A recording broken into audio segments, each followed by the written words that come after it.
The observer brain, it's the part of our brain that sort of sits back and looks at our patterns, so goes away from the content. It's the part of the brain that is not looking at the content of what you're ruminating about, the mistake you made, the fight you had with your friend, the problem in the future. That's all content. The observer brain is looking at the process. The observer brain is saying, that's a ruminative thought process. So mindfulness meditation helps develop that. Therapy actually helps develop that.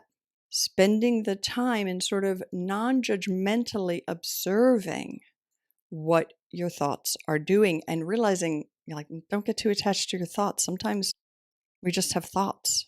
Not all our thoughts are true and not all our thoughts are important. So all of that leads to rewiring those grooves in your brain, because when we are in habitual patterns, we develop a pattern of response.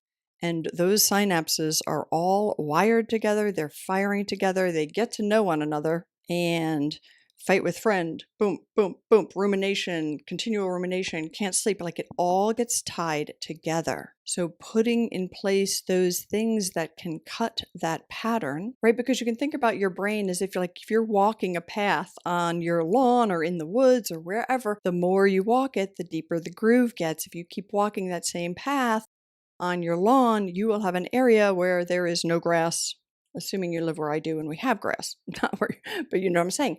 The path gets more and more worn, and that's what happens in our brain, and it has to be cut.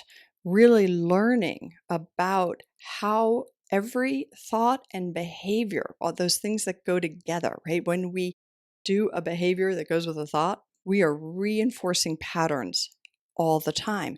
And we can actually change the neurobiology of our brains by changing those behaviors and not having those thoughts connect to these behaviors or those events connect to these thoughts. And I also have a webinar called Rewire Your Brain for Joy and Confidence. It talks a lot about how these habitual patterns develop, why, and what we can do about them. So check that out. There is hope for recovery here.